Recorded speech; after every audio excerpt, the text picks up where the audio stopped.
Hello and welcome to episode 110 of the Unauthorized History of the Pacific War podcast. My name is Seth Perrodin, historian and deputy director of the Mississippi Armed Forces Museum here at Camp Shelby. And with me, as always, is my esteemed co-host, retired Navy Captain Bill Tody, former skipper of the fast attack submarine USS Indianapolis, Commodore of Submarine Squadron 3 and Pearl Harbor, and many other postings. How are you, Bill? I'm doing well, Seth. Excellent. For the third week in a row, we have our pal and historian Jon Parshall on the show with us. Jon, how are you doing this morning? I am very well, thanks. Very, very good. Very good. This week, we're going to, as I said last week, we're going to put a bow on the Battle of Midway. Our first two episodes on Midway covered the preparation for the great event, as well as the meat of the battle, all of or most of which occurred on the June 4th, 1942. Now, while the meat, as I said, occurred on June 4th, the battle did not actually end for another few days. The action on June 5th, such as it was nothing if not anticlimactic. After all the fighting that happened the previous day, all the successful attacks that happened the previous day, the air groups of Enterprise and Hornet searched for and did not find anything of any real value that remained of the Japanese fleet. What they did find, however, was a destroyer, a lone destroyer that suffered under one of the largest aerial onslaughts on a single vessel yet executed by the U.S. Navy, only to emerge completely unscathed. With that being said, we're going to pick up the story on June 6th and wrap this beast up. June 6th, John, because like I said, June 5th was completely anticlimactic. June 6th had a little more action to it. The carrier forces are catching up to what's left of the Japanese fleet, and they run into a couple of cruisers that actually ran into one another earlier in that night or the early morning, did they not? Yeah, they had collided actually with each other on the night of 4th, 5th June. Okay. This was elements of Cruiser Division 7, a quartet of heavy cruisers that were racing in to try to do a naval gunfire bombardment of Midway itself. And of course, while Yamamoto was deliberating on the night of the 4th, do I keep going or do I call this battle off? This force is continuing to race in. Yamamoto eventually, says, yeah, we're done, and sends out the orders to Crew Div 7, okay, haul about and fall back on the main body.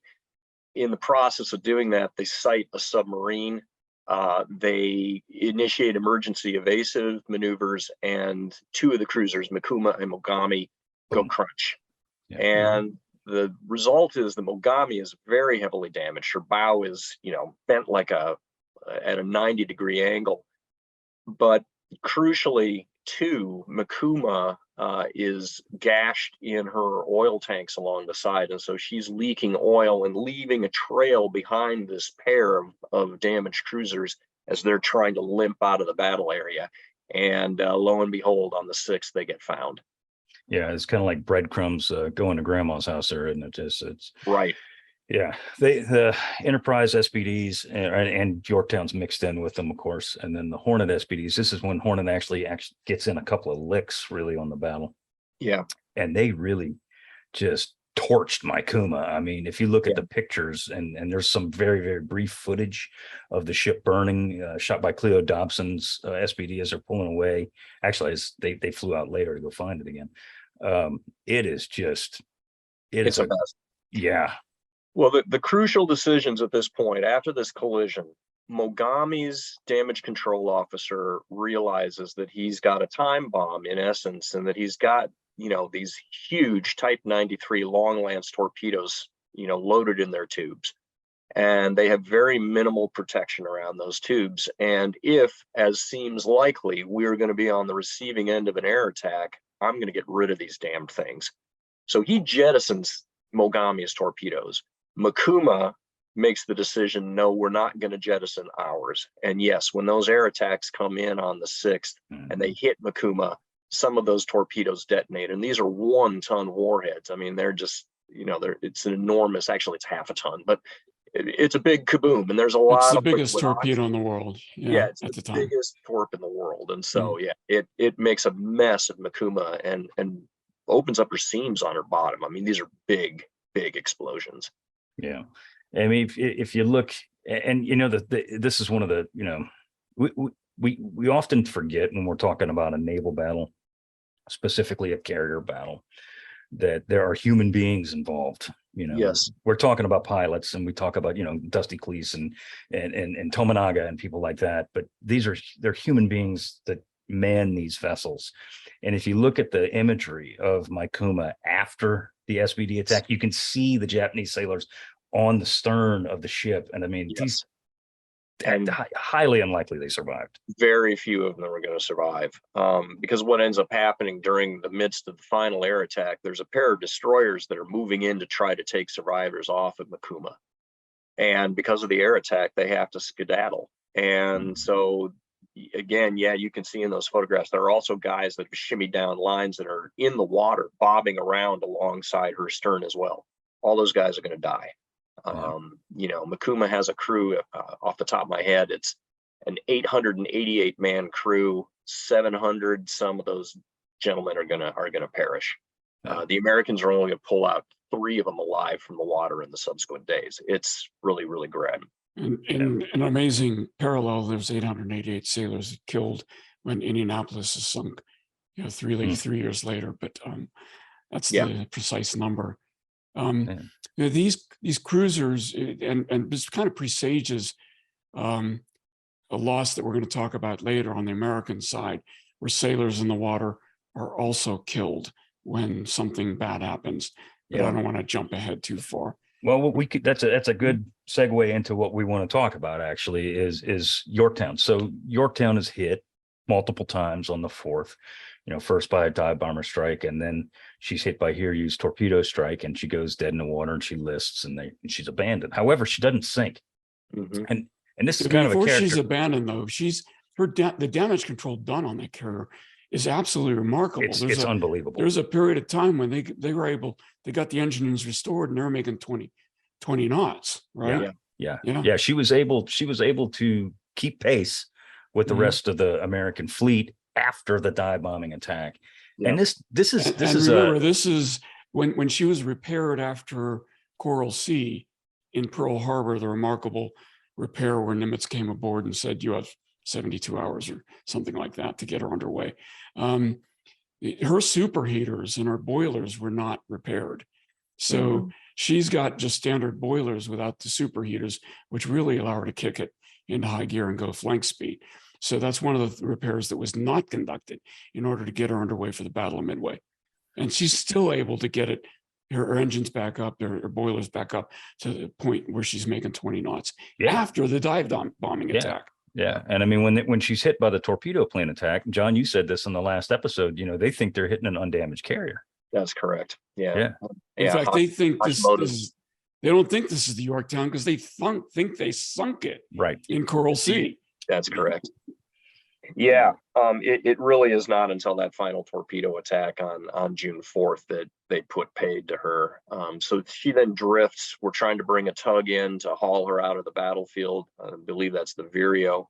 And unfortunately for Yorktown, on the morning of the 7th, the Japanese have sent a submarine to go and take a look for her, and that submarine does find her, executes a brilliant attack, manages to get inside the ASW screen, launches a spread of torpedoes.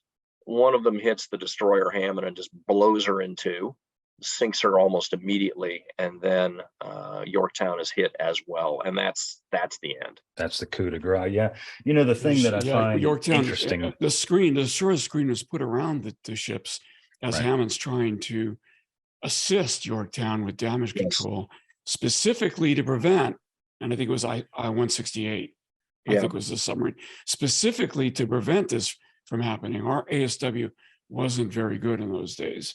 And, or he got a good thermocline layer or something. He was subjected to, Tanabe, the commander of the submarine, was subjected to a brutal depth charge attack that damn near kills him. But at the very last moment manages to get out of the area. So, and that is the end of the Yorktown, unfortunately. It's important to note, though, that, she's still floating. She's listing, but she's still afloat on the morning of the 7th. And so much so that, as you said, that there was a tug coming to bring her out and haul her back to Pearl. They had put a salvage party aboard the ship. Yes. And they were cutting heavy materials. They were cutting some of the 5-inch guns off. They were shoving what airplanes were in the hangar out. Overboard. Yeah. And there were, I mean, had that thing not been torpedoed by the submarine, it very likely would have been pulled out of there. Nearly would have survived. Yeah. Barring Mm-hmm. a sudden typhoon or something like that. Yeah, she's going to make port. And it's huh? It's What's hard. that? It's heartbreaking. Yeah. It is because, but that's the thing you see with this class of carrier too, the Yorktown class carriers, is these things were tough as nails. They were hard as woodpecker lips, man. I mean, because Yorktown dies a hard death. Hornet, dies by 1,000 cuts, Yeah. and Enterprise never dies.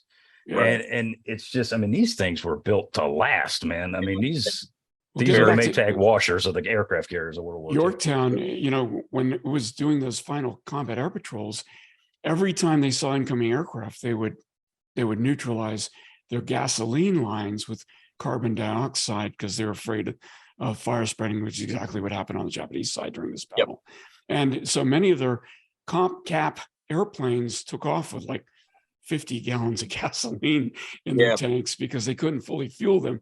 Their damage control was terrific before and after, and it would have been, there's no doubt in my mind, they would have saved the ship had the submarine not gotten inside the screen.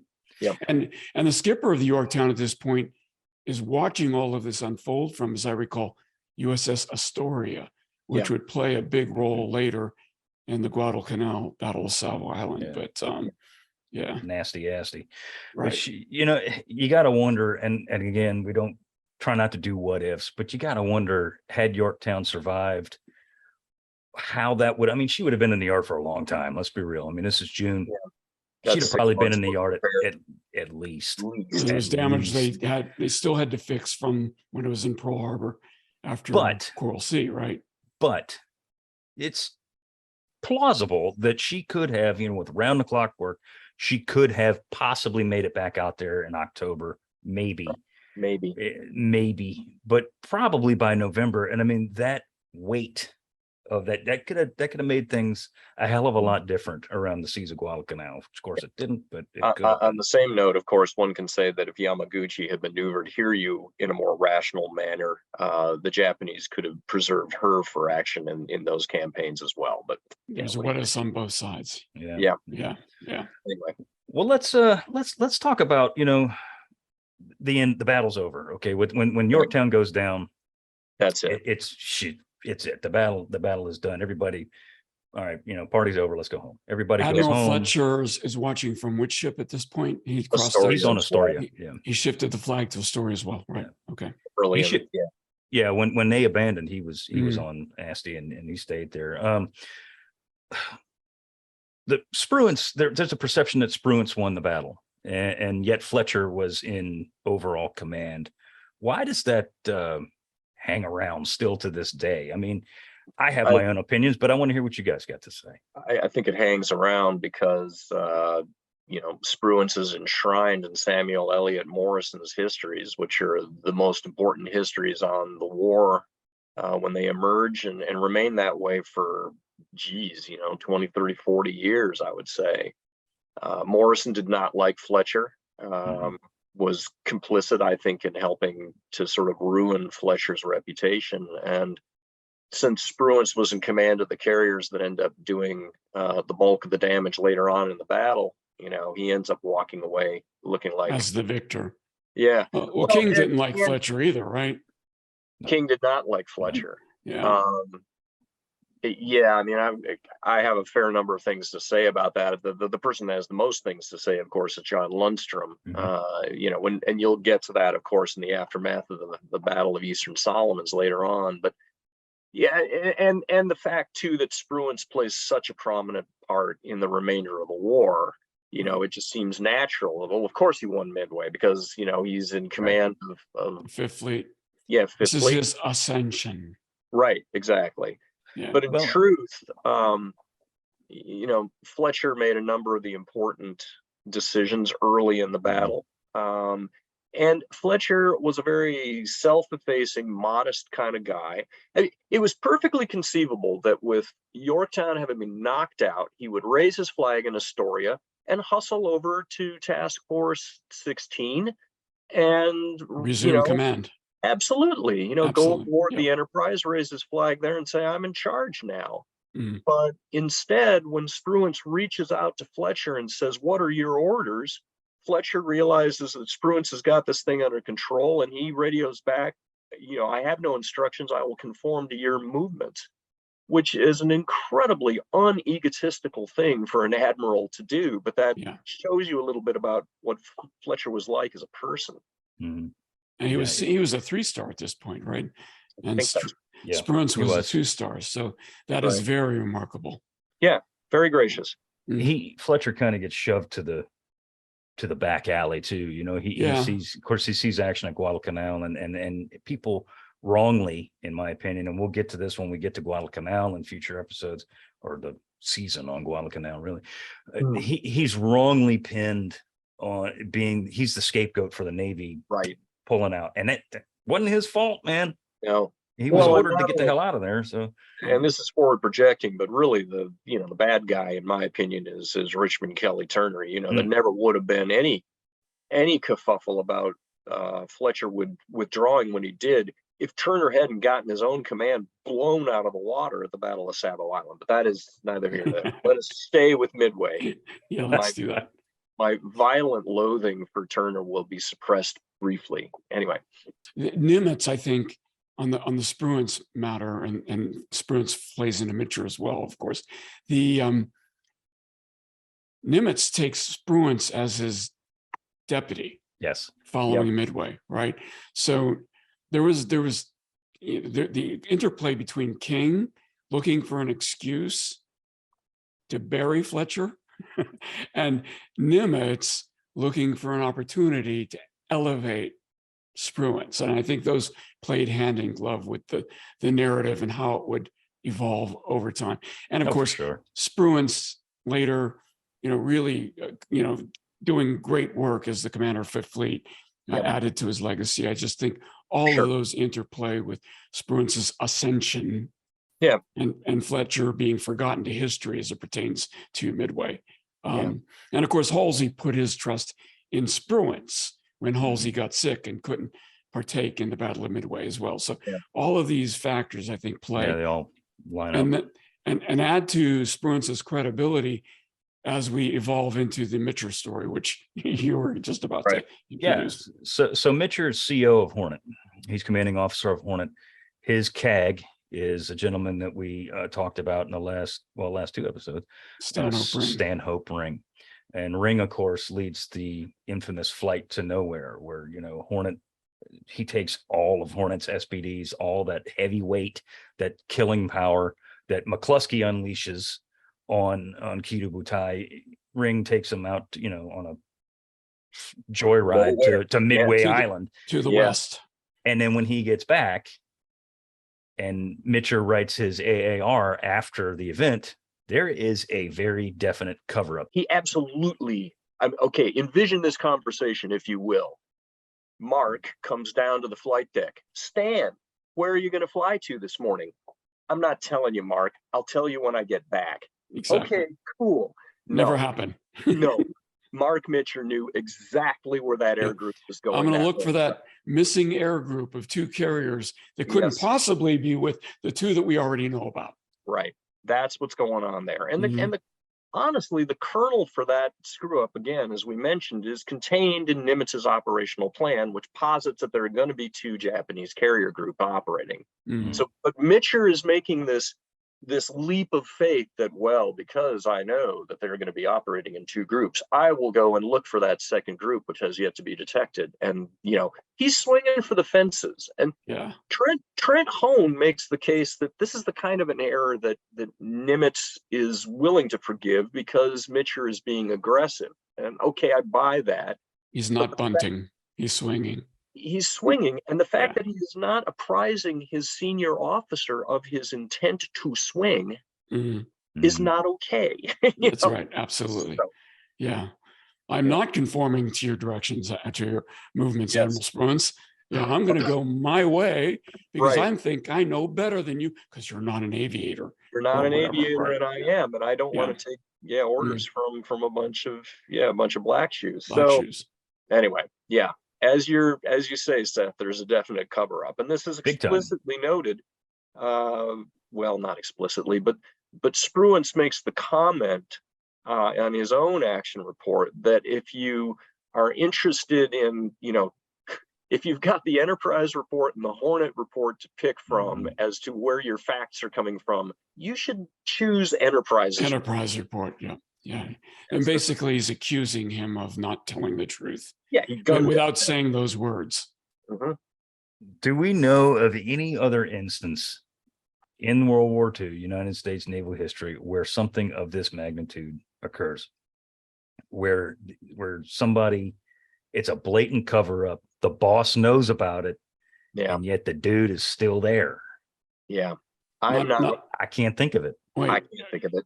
Naval history, that doesn't include MacArthar. Okay. Yeah, no. World War II U.S. Navy, not Doug Mack. No, in Nimitz's AOR.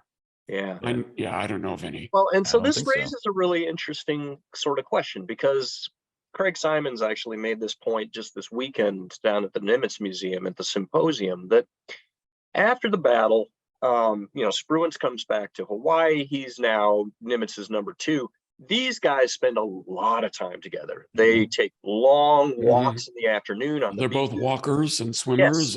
Yes. And so they were in close contact, and it's absolutely, there's no way that they didn't talk about this. Absolutely not. And Mitcher is put in, to use the Navy expression, in hack. Yeah. For a while. Okay. So the thing is that Mitcher has already got his ticket punched even before the battle. He's been vetted. He's going to be promoted to admiral. But what ends up happening is, instead of being given a carrier task force as his command, he is instead shifted over to a patrol wing command. And you're right. Yeah. Kind of put in the doghouse temporarily. This raises this is supposition, but it means that not only did Mitcher's boss, Spruance, know what happened, Nimitz knew what happened too. He did, yep. Absolutely did. And so that raises sort of a weird moral issue for me. I absolutely maintain that Chester Nimitz was the finest naval officer that this country has ever produced, except for Bill Tody. And and furthermore, I mean, Nimitz is, I think, just a very honest, forthright guy. He's got tremendous character. And this is the one instance I know of where you kind of have to wonder what Nimitz's motives were to just kind of shove this under the rug and not bring it out into daylight. Well, you lost credibility with the Bill Tody statement, but I agree with you. Now, Nimitz was, obviously he was court-martialed as an ensign. Yeah. And on the USS Decatur grounding. And the only time I know of that he talked about that was when McVeigh was released from house arrest when he was CNO. And one of the reporters said, "Do you know anybody that's ever been court-martialed that went on to make flag rank?" And he said, "You're looking at one. You're looking at one. It's me." Right. But he would go out of his way to rehabilitate officers. He was big on giving second chances. He was. And I will say, though, in this case, sometimes to his detriment too, really. Yeah. In this case, there's this thing at the Academy called the Honor Code. And the Honor Code has to do with telling the truth. Right. And this, sin that Mitcher committed would have gotten anybody fired, right? And so Nimitz's willingness to give Mitcher a second chance in this case, I guess, is justified later in the war. But there's a conflict. I don't want to talk too much about it later when, in the Battle of Marianas, right, the Philippine Sea, right, I'm sorry, where there's a little conflict between Mitcher and Spruance again. Had to be informed by that previous experience, for sure. Had to be, right. But it's like, rather than saying, I'm going to bless my lucky stars that I'm allowed to contribute in this war, going forward, Mitcher, I don't know, takes a little bit of, it becomes arrogant, a little bit of chip on the shoulder about being placed in charge of that patrol wing. And it really shows a defect of personality, in my view, that again, Nimitz overlooks. And I cannot understand this. Some of this, I think, is driven by the fact that if you really start digging too deeply in what happened to Hornet that morning, you open this huge can of worms, because then you have to start looking into things around, okay, Stanhope, what happened to your air group? But now I have to look at John Waldron's performance too. Okay, so we have a bona fide American war hero who gallantly attacked with his command, died, got his whole command wiped out. Okay, so he's a war hero, but he was also blatantly insubordinate to Stanhope Ring in the air. So, committed mutiny in essence, right? Essentially, yeah. And we're not going to prosecute him for that.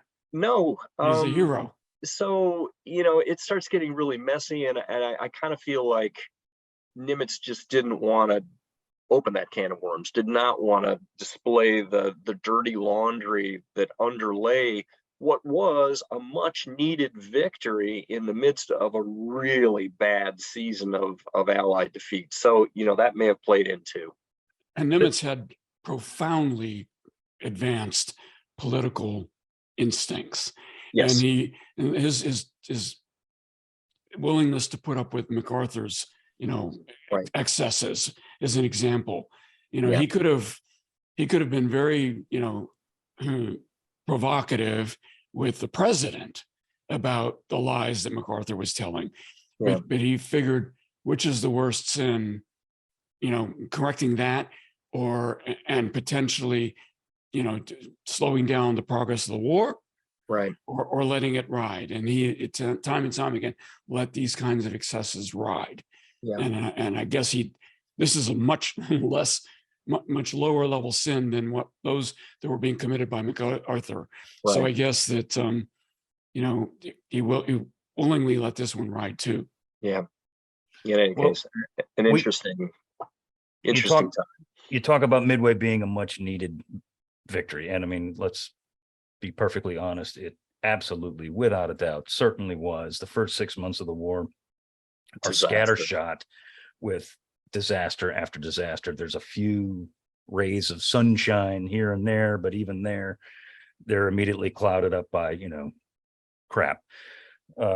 However, Midway is often looked at as the turning point of the Pacific War. Wait, we're getting there. Hold on, just wait. Hold on. But let's talk about the actual implications of this battle. What does Midway, and I'll start on this, what does Midway actually allow the United States to do? Number one, first and foremost, it buys us some time. It buys us being the United States, some time to kind of catch our breath, take a step back and go, whew, all right, cool. We can do this. We can beat these guys. B, we have some really, really smart guys in the intelligence department of the United States Navy. 3, we've got some really talented aviators in flying off of our flight decks. And 4, now we got a little time. What do we want to do now? And we'll get into Guadalcanal later. But the big thing I think that people don't understand when it comes to Midway, as far as the United States Navy, United States period, is concerned, is that no, it didn't all of a sudden everything went to victory after this, because it certainly did not. Far from it. But what it allowed us to do was step back, take a breath, and plan things that were going to work out in the end, in the very near future, probably a little too sooner than they should have, admittedly. But things, we were able to do things now that we could not have done before. And that's the thing that I have always taken away from the Battle of Midway, as far as the U.S. is concerned, is that we were allowed to do what we wanted to do for the most part after this. Right. To me, the most important short-term change is that the Japanese came into this war with a decided advantage in carrier strength in the Pacific. And in the aftermath of this battle, the Americans have clawed their way back to rough parity with the Japanese in terms of flight decks.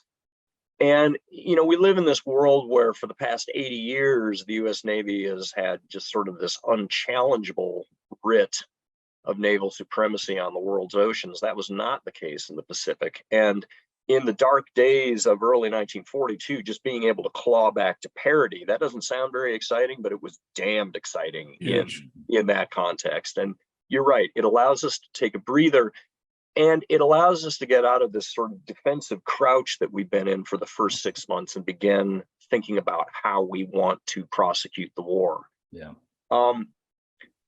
The other thing, I got a couple of things I'd like to say. First, in the immediate aftermath of this battle, the importance of it was not recognized, certainly by the American public. If you read like the New York Times, 3 weeks after the Battle of Midway occurs, there's an opinion piece in the New York Times where the editorial board of the Times, which is a paper that is normally fairly favorable to FDR, comes out and says, this war is too big and complex for the president to manage effectively, and he should turn over his role as commander-in-chief to a military person to run the military side of the war. Commander-in-chief of all of the armed forces, right? Don't have a civilian do it anyway, despite what the Constitution says. Don't have a civilian, don't have the president, have a military person.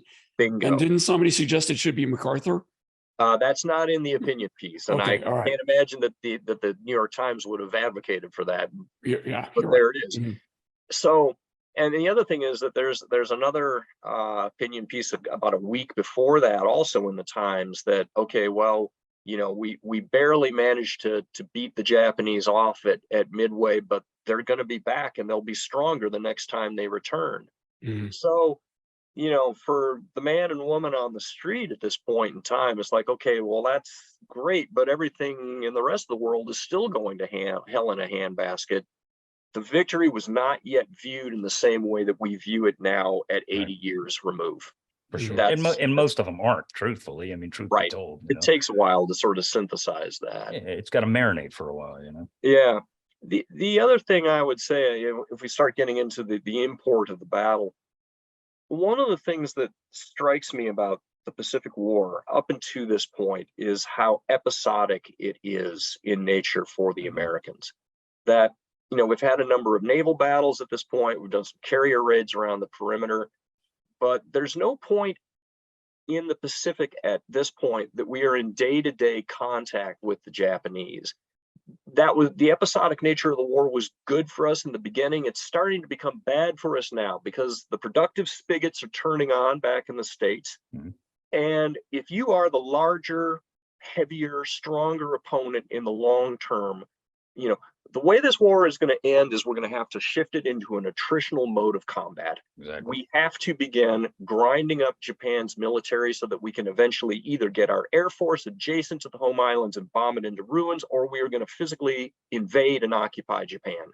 The only way, even though we are larger than Japan, they are a modern industrialized nation state. And the way that you win wars is through an attritional mode of combat where we are grinding their military to pieces. We ain't got that now. We need what I call a sausage grinder. I need there to be some place in the Pacific, and it doesn't even really matter where every morning I'm going to roll out of bed in the morning knowing it's going to be a great day because I'm going to be killing Japanese soldiers, shooting down their aircraft, and hopefully having a high percentage chance of getting into a naval battle on a fairly frequent basis so that I can start that attritional grind. We're fast forwarding again to Guadalcanal. That's what that campaign is going to give us. Absolutely. There is no Guadalcanal, though, without Midway to make that happen. Amen. I've said that for years, is that if Midway does not occur, well, let me rephrase that. If Midway does not end the way that it does, and that we emerge with still 2 aircraft carriers afloat, and the Japanese have none from this event. There is no Operation Watchtower, or at least certainly not on August 7th, 1942.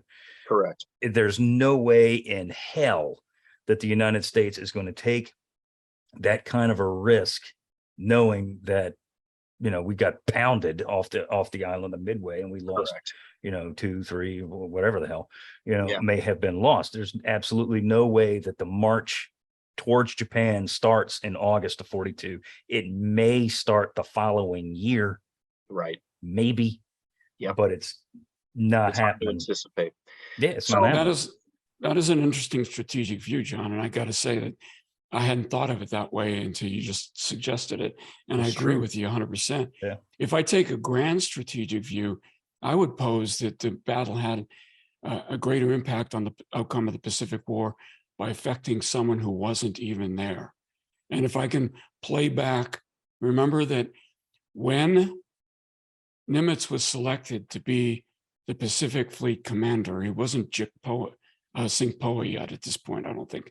When he was selected to be the Pacific Theater commander, it was Roosevelt who said, tell Nimitz to get out there and stay there until the war is won.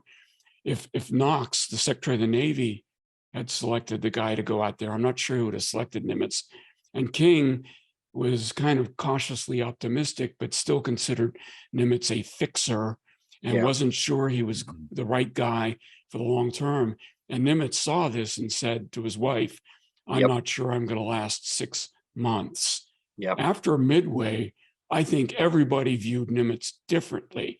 So in my view, the outcome, the Battle of Midway cemented Nimitz's position as the right guy for that job, and had, in that way, had a huge impact on the outcome of the war, because I share your opinion of Nimitz as the best naval officer the United States Navy has ever created, or, you know, and so if for some reason something would have gone bad and Nimitz would have been removed from that position, I think it could have gone very badly for us. So in my view, Midway's impact cemented Nimitz as Singh-Pac, which is really what helped us win the war in the timeline that we did. Well, I think that's right. If we lose Midway, or lose at Midway, and King's going to yank Nimitz, in my opinion, because he was barely convinced by the intel to let Nimitz go do what he wanted to do in the first place. So if Nimitz sends his people out there and we get bushwhacked, Nimitz is not in command anymore. He's not. He knew that. I think that's right. So again, to sort of sum up, the argument that Tony and I made in Shattered Sword is that the Battle of Midway is the most single important naval battle in the Pacific, and I would argue the most important naval battle in all of World War II. I'd agree with not because of its immediate effects, because it is sort of the gift that keeps on giving. It allows us to initiate what is going to be the decisive campaign of 1942, which is Guadalcanal. Decisive campaign of the war. I would buy that too. In the Pacific, and for sure, in the Pacific, and I mean, there's far-reaching effects to what happens at Midway, in terms of our victory, not the least of which is Guadalcanal, and it allows us to do the things we want to do. But there's small things too that come home to roost in 44, 43, late 43, early 44, is that if you look at a lot of the older, and I say older, they're pilots on the U.S. carriers who were there pre-December 7th, 1941, or shortly thereafter even. Most of those guys, and by most, I'm talking like probably 85, 90%, right after Midway, they are pulled out. They're gone. Guys, well, Dick Best was out because of medical, but you got guys like Dusty Cleese, people like that. All these early pilots in the Pacific War, Scouting 6, Bombing 6, Bombing 3, Max Leslie, all those people, they're pulled out. And what are they sent to do? Well, Max Leslie's a little higher. Teach. Exactly. They are sent home to teach. They're sent home to teach guys getting their wings of gold how to kill Japanese ships with a dive bomber. Right. And that paid huge dividends. It's the teach a man to fish. Look at the efficiency in 1944 and 45. Look what happens. These are the guys that are out there killing the Japanese ships that were taught by the guys who killed the carriers at Midway and earlier. And that is huge. And that's something that people, I don't think, put into perspective. To throw sort of a modern day analog on that, one of the things I've been writing about with respect to Ukraine is you have two countries that have an entirely different outlook on how long and grim this conflict is going to be. And Ukraine is, establishing the training pipeline that they need to sustain a military effort if needed over multiple years of time, whereas Russia to this thing with the view that this is going to be a multi-day smash and grab and it's going to be done. Those same models applied in World War II. The Axis powers did not prepare for a long-term war. Whereas to your point, Seth, you're absolutely right. The US is like, this is going to be a multi-year thing. It's going to be horrid. And in order to have that robust pipeline, we are going to staff it with combat veterans. We're going to make sure they don't die on the front line, so that, yeah, we can train these new guys, and we're going to have this enormous pipeline of pilots, and it pays huge dividends in the time frame that you would. And you look at the Guadalcanal carrier battles, Eastern Solomon, Santa Cruz. Most of those pilots, most of them, not all of them, but most of them, especially Eastern Solomons, they are Midway veterans or Coral Sea veterans, but they're the junior pilots. They're the junior pilots in the ready room at Midway. Good point. They're the guys who, they were ensigns or JGs at most, right? And they're the ones leading the squadrons now, and with mixed results. But still, they're the ones that are there. Guys like Bill Roberts and Dusty Cleese and people like that. They're not there, and they never do go back.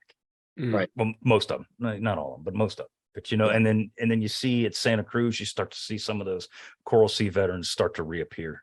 And then guys like Sweet Vet as a Jack Lepla, people like that who'd seen action maybe at Coral Sea, went home and were rerouted. But still, those Midway veterans are the older guys. They're gone. They're teaching the younger cats. And those are the guys, Hal Buell, those are the guys that come back. Even though Hal didn't see combat at Midway, he saw a ton of combat at Guadalcanal for the rest of the war. These are the guys that are leading the squadrons in 44 and 45. Right. And it's huge. Yeah, that illustrates for me my own approach to history. I'm not as good at individual stories as a lot of historians are, because I tend to come in at more of an operational level. And I view World War II very firmly as being a contest between systems, national scale systems. Sure. And systems of mobilization are absolutely crucial in this war. And what you've just illustrated again is that the Americans took a much more rational approach to building that system and that pipeline that's going to allow us to exert the maximum amount of national power that we can. The Japanese, on the other hand, do not take that same approach. They are going to keep their frontline pilots on the front lines until they die. Yeah, I always say it, you fly until you die. Fly until you die. And that is not an intelligent approach to utilizing your human capital to the best possible advantage over what is going to end up being a multi-year conflict. Right. In many cases, it was accelerate that death, right? Absolutely. Their approach was. Yeah. Well, what does the battle, aside from the obvious, what does the battle do, the loss of the battle, mean to the Japanese right now? Is it the punch in the stones that we all think it is? You lose 4 carriers. You got your national face of your Imperial Japanese Navy, Yamamoto, who's got a lot of egg on his face right now. Right. What does this mean to Yamamoto personally, professionally? What does this mean to the IJN now? Yeah. Well, this really, to my mind, is an important watershed for the Imperial Navy. This marks the point in time where the Imperial Navy and frankly the entire Imperial military goes into La La Land, where because we cannot face up to the reality, the Emperor initiates what is going to be a huge cover-up around what actually happened in this battle. The conscious decision is made that we are going to portray this to the Japanese people as having been a victory. And so we'll admit to one of the carriers being lost, and then we'll sort of shovel another one under the rug in a communique a few months down the road, but they're never going to come out and admit that this was a huge defeat. And they take extraordinary efforts to kind of make that cover up stick. When the fleet makes port, wounded crewmen are shuffled into special hospitals where they are walled off from the public and they're not allowed to talk. A lot of the remaining survivors are sent to billets down in the South Pacific where they will end up dying. So there's a total news blackout put on the entire thing. The Emperor even issues an imperial rescript, designating Midway as a victory.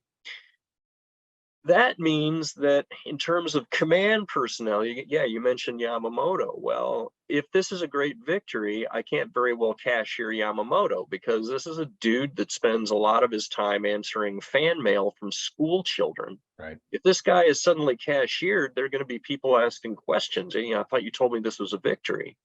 So there are no real changes as far as the public face of the personnel that are involved here. There are some changes in their carrier doctrine. They very much, take a hard look at that and say, okay, refueling in the hangars, that's a bad thing. Rearming in the hangars, also a bad thing. So they start making some changes to how they're going to fight their carrier battles in the future. And we'll see some of those in the later Solomon's carrier battles. But now they're kind of playing catch up, right? In terms of doctrine, they're behind the 8 ball here and they're kind of having to scramble. So, in terms of grand strategy, it really does not mark any sort of a watershed on their part. They're like, okay, well, that was a hard loss, but we're still going to be on the offensive. Right. So very quickly, you're going to see that they're going to initiate a ground campaign in New Guinea, which you can think of as really the Battle of Coral Sea Part 2, the land sequel, where we're going to advance forces across the Owen Stanley Mountains and try to take Port Moresby from the land. So it doesn't really it does not check their aggression. Right. And that is precisely why, you ready for it? Da, da, da, da. Midway is not the turning point of the Pacific War. It's not. Yeah. It's a time buyer for the United States. And if you look again, you look at what you just said, New Guinea, but you look at Guadalcanal. Sure. IJN is anything but beat in the seas off Guadalcanal. Quite the opposite. Absolutely. They send larger task forces, and correct me if I'm wrong, John, larger task forces at certain times to attack the Americans than they had at Midway in parcels. In terms of carrier, flight decks and that sort of thing. No, I think that's fair. And they certainly are intent upon continuing to work their way down the line of the Solomon Islands and threaten the supply lines that are going to Australia, which, in the words of Rich Frank, is like stepping on the Allies' sciatic nerve. I mean, we are going to react violently to that, and it's going to happen real soon. Yeah. So, I think I hate the word turning point in any case. I think it's one of those slippery phrases. What the hell does that really mean? Right. And to an extent, I think the usage of turning point betrays a lack of understanding around what this war is. The traditional usage or definition of turning point or decisive battle used to be that in the context of a war, the person that wins this decisive battle is going to win that war. I don't think that model is applicable to World War II, that the scale of forces is so much larger that, win or lose at Midway, who's going to win the Pacific War? Most likely the Americans. And so decisive battle is this sort of chimera that the Japanese pursue throughout the Pacific War. If we can just get the Americans into this decisive battle and we'll beat their Navy and that'll turn everything around. That model of combat just does not pertain to this kind of war. That was their position all the way through Leyte. And from a leadership standpoint, it cemented our leadership, right? Because we won. And their refusal to admit that they lost cemented their leadership, which turned out to be good for us, right? And so, good, but ultimately bad, I would argue. When we fast forward all the way to war termination scenarios in June, July, and August of 1945. I give a lecture on the dropping the atomic bomb. And one of the slides I often fit in there is taken from Monty Python's The Holy Grail, where King Arthur is in the middle of his combat with the Black Knight in the middle of the forest, and he's chopped off the Black Knight's arms and legs. And, still going. Black Knight's like, it's only a flesh wound. Right. This is literally the mental model that the Japanese put themselves in for the rest of the war, where they convinced themselves that, okay, we lost that one, but I know that we did bigger damage to the Americans than we received, right? Right. How do you terminate a war with a party that is insane, that is living in an alternate reality?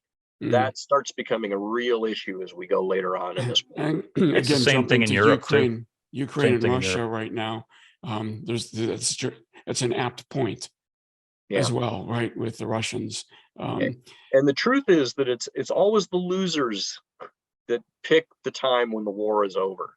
Right. That again, going back to King Arthur and the Black Knight, does Arthur have the ability to kill the Black Knight? Absolutely. But does he have the ability to compel him to surrender?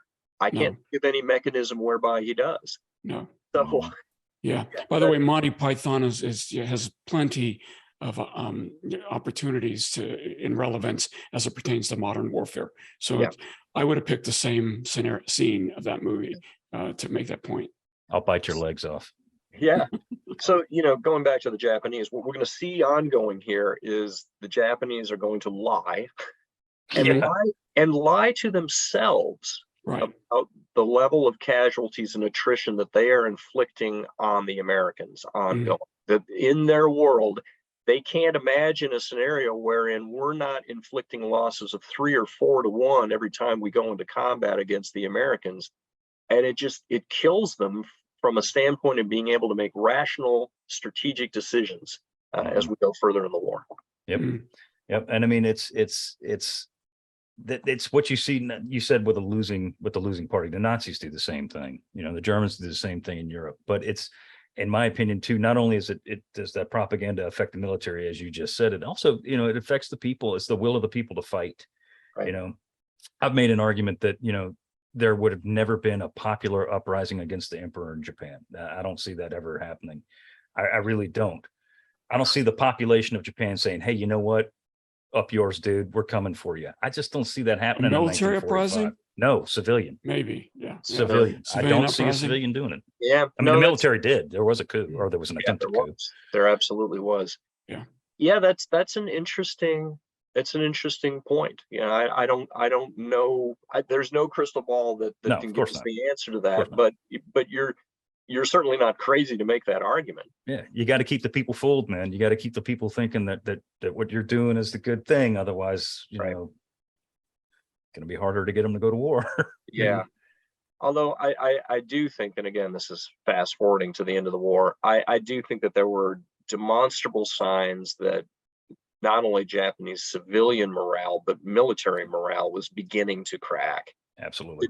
That if you look at percentages of their military forces being taken POW, for instance, you see a decided increase in that on Okinawa. And when I just say decided, I mean, okay, so, the 2,000 instead of 20. Well, yeah, but if you grind the numbers, and I'm a numbers guy, you look at campaigns like Peleliu, where 0.2% of the Japanese forces taking POW, where you get to Okinawa and it's about 8%. And some of that is funny money because some of those were conscripted Okinawan civilians and yada yada. And again, it's like, okay, well, whoop-de-doo, so 92% of them fought to the death as opposed to 99. Exactly. But still, it's a perceptible. It's yeah. Well, again, not to get too far into it, but a point I've made for years is that after Operation Meeting House, the firebombing of Tokyo on March 10th, 11th, 1945, over 110,000 people killed. The bodies are damming the river. Right. The dead bodies are damming the river. Hirohito goes on a tour of the city, like 5-6 days after. Yes. And the God Emperor is cruising through the streets of Tokyo, and the people could give a rat's ass. Yeah. Like, they don't care. Yeah. They do the deity himself is out there, and they could care less. At that point, in my opinion, the citizenry of Tokyo are like, we are done. We're done. So, but anyway, regardless. Yeah. I hasten to bring up another topic because we'll talk about it for another hour and a half.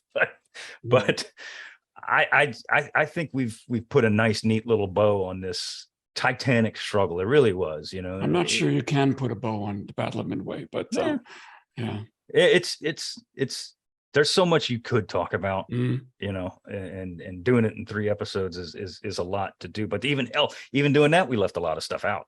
Right. We left a lot of stuff out. But John, do you have anything else you want to throw into the No, mix here? I got my big picture blows in there. As long as I'm able to talk about sausage grinders and attritional models of warfare, I'm a happy man. Yeah. I'm kind of looking over here on the Your timetable. synopsis here, and yeah, I do think the last thing, we talked about solidifying the position of Nimitz. It also, the victory in this battle solidifies the position of King. Right. King is under tremendous pressure at this point in the war because the Eastern Seaboard has been, turned into a shooting gallery by German U-boats. And so he's getting it from George Marshall, his counterpart in the army. FDR piles on in June, actually, and says, what is the deal with not having gotten convoys starting up? So, King is under tremendous pressure. And I think the fact that he is able to then turn around and say, okay, the most important theater that the Navy is involved in, namely the Pacific, is now clearly in good hands because my guy Nimitz is out there doing his thing. So that's one less thing I have to sort of worry about in the near term, although Guadalcanal is going to turn that around again. But again, it does make King look more competent because he has won a major battle. His designated commanders, and he does loosen the reins a bit on Nimitz and give him more authority, right? Well, it allows that Midway allows King to, we said it buys the United States time, and it does, but it allows King to push for that Guadalcanal campaign that you're going to see. And 2 months after the termination of Midway. Midway ends technically on June 7th. Yes. Guadalcanal's August 7th. And you can't talk about that without talking about King's basically leveraging the British desire for inactivity. I know that's harsh, but I mean, that's true. If you guys aren't going to move fast on a European invasion, we got to use those forces somewhere to move the needle. And let's do something in Pacific. Yeah. We could definitely talk about the July fallout from the British finally scuttling the notion of a cross-channel invasion. There's a lot of moving pieces here, but until 1944, absolutely, yeah, for sure. And we didn't talk about King's reluctance to go to basically pound his chest in the media with the victory, opening a window for somebody else to do that. As it pertains to Midway. Who might that be? I don't know. I think we did an episode 103, by the way, the legend of Dugout Doug. Dugout Doug. Yeah. Bill, you got anything else? No, I mean, King said from his interface with the press, don't talk to them until the war's over, then tell them who won. And I do think the Navy lost some points with the American public that was later regained. But I mean, because I think there was still a question as to the Navy's competence and ability in both theaters. And so here's one place where, had he been a little bit more proactive with the press, might have lowered some antibodies as it pertains to Navy leadership globally. And somebody did step into that vacuum, but we don't need to go there. Yeah. Very good. Not now. All right. Well, with that, I want to thank you for listening in on our conversation. Please subscribe to the Unauthorized History of the Pacific War podcast, wherever you receive your podcasts, and give us a rating and a review. We certainly would appreciate it. Also, if you want to see the video version of this and any of our other episodes, subscribe to our YouTube channel called the Unauthorized History of the Pacific War podcast. And also look us up on Facebook, like and subscribe to our page as well. If you have a question, comment, or suggestion, send us an email at unauthorizedpacificpodcast@gmail.com. And once again, I am Seth Paradin. Bill? And I'm Bill Tody, retired Navy captain. It was a real pleasure to have you on, John, for all 3 episodes. And you added great depth to our conversation. So thank you very much. Thanks so much for having me. It was a very enjoyable time. Well, John, if it's cool with you, man, I'd love to call on you again. We're going to do Guadalcanal soon, so. I would be delighted. I'm particularly when we get into the 2 naval battles in November. This is obviously the subject of my writing on 1942. I'd love to be there. So. Oh yeah, I want to talk about battle wagons slinging shells at each other. I know. That's awesome, isn't it? Yeah, we shiver with delight, but actually that battle is terrifying too. Oh, So for sure. Absolutely right. We can talk about that later. Oh, we will. All right. Well, anyway, thank you guys very much for tuning in, and we hope to see you soon. Thanks. Take care.